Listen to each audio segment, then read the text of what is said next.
If you're watching this video today, your case has already been excused from custody mediation due to the presence of domestic violence. This video is meant to help you make an informed decision.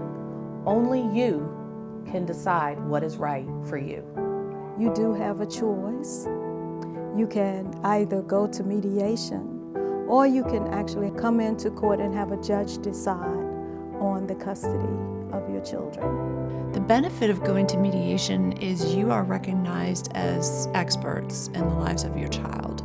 So the mediator is not going to tell you what you need to do. The mediator is going to help create an environment where you can discuss with the other parent, and you're going to have the opportunity to create a court order through a parenting agreement. And as you think about whether or not mediation is the best option for you, we want you to weigh your safety, because your safety matters. So it's important for victims of domestic violence to still own their life, and certainly making decisions about the issue of custody of their children is something that folks want to be a part of, and mediation is a valuable part of that process. And so we want folks to make an informed decision, to talk to resources, to decide whether they want to participate or not, and this creates that opportunity. If you choose mediation, and if the other party does the same, the court will then review the request and decide if mediation is appropriate.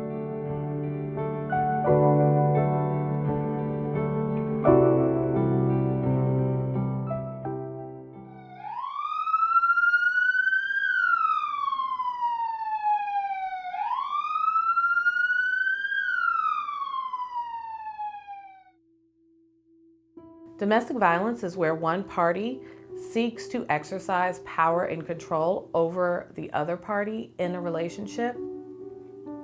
They do this by using physical abuse, mental abuse, emotional abuse, and finance abuse, and many other forms of abuse. Domestic violence affects everyone. Domestic violence does not discriminate on race, socioeconomic status, sexual orientation, or gender. The largest growing group of folks impacted by domestic violence is same-sex couples. Domestic violence affects everyone. Domestic violence is a really sensitive topic, and I know many of us feel uncomfortable sharing very intimate details of our lives, and y'all don't know me, but my name is Nisha, and I work with a domestic violence agency. I am a domestic violence advocate, and what I do is I help share information and resources with people who have experienced domestic violence. And today, in particular, we want to talk about domestic violence, child custody, and mediation. Is mediation right for you? Because you have this domestic violence situation, you don't know if you should try to work it out in mediation or should you take it to trial. You have options. I wanted to ask you how your daughter is spending time with each parent. Right now, we've come to an agreement where she's spending every other weekend with her dad. Mediation is an opportunity for parents to work with a neutral mediator to identify parenting goals and concerns that they have.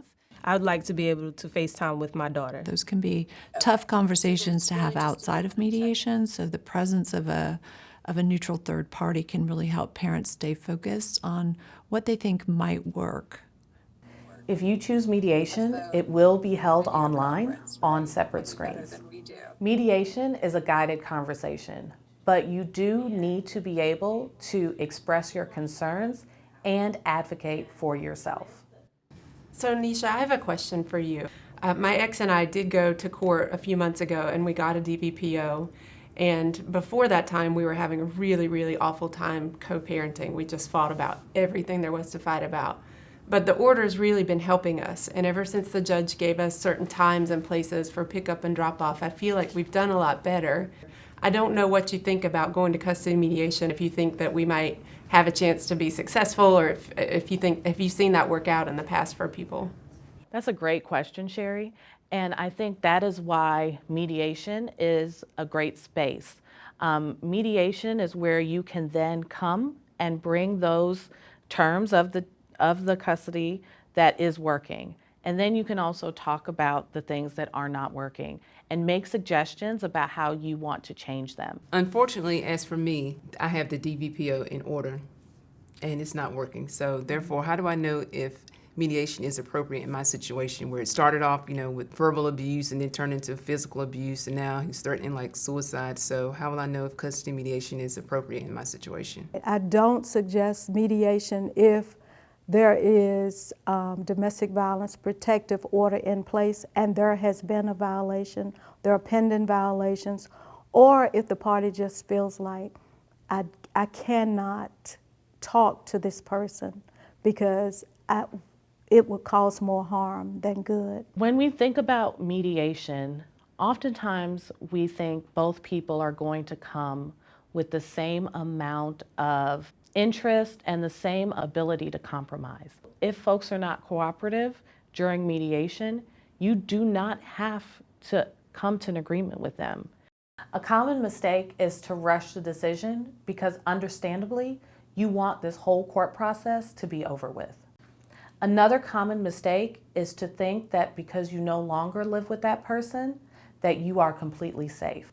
You are most at risk during the first year after separation.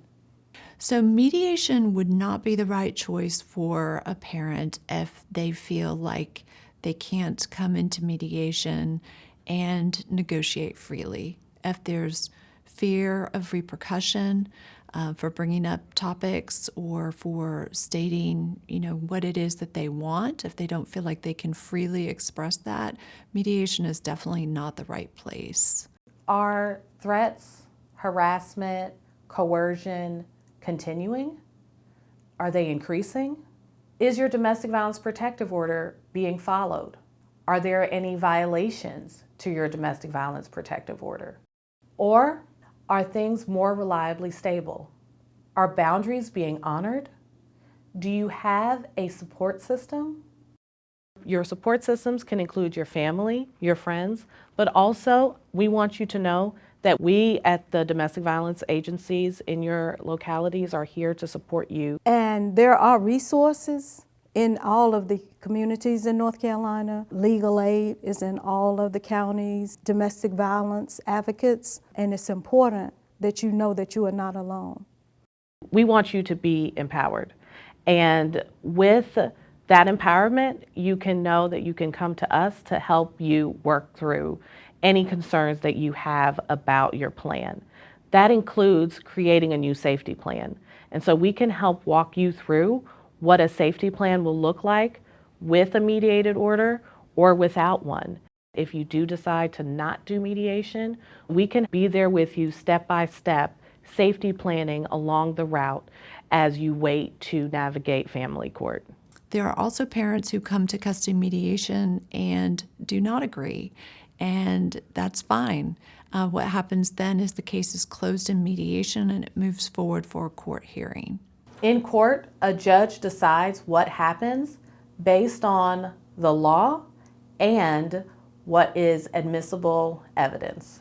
I've been a judge for a long time, and my pipe dream would be that I could walk in the room and sort of do whatever I wanted to do, but I can't. I have to be bound by what the general statutes permit me to do. I have to be bound by what our North Carolina Court of Appeals and North Carolina Supreme Court limit me to do in making decisions.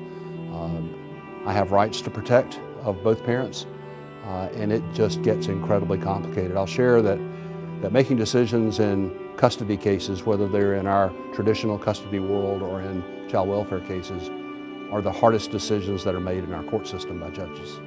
I know court can be a scary place, but court is there to help folks be able to set up boundaries between two co-parents in an effort to give a child a great life, even though the parents are no longer together. The impact of custody mediation can be felt for years, helping parents create the best plan for their child or their children and themselves to work as co-parents. The impact of that is huge. Life after this relationship is possible. A co-parenting relationship is possible, but you need support, and you need to remember that there are people out here to support you. Our domestic violence advocacy centers are a wonderful resource for victims to be able to talk through this process, to be able to ask the questions that are on their mind about what happens if I opt in, what happens if I don't, what's the process going to look like either way. And as your children grow up, you will watch your children become great people, and you will watch yourself become a better person.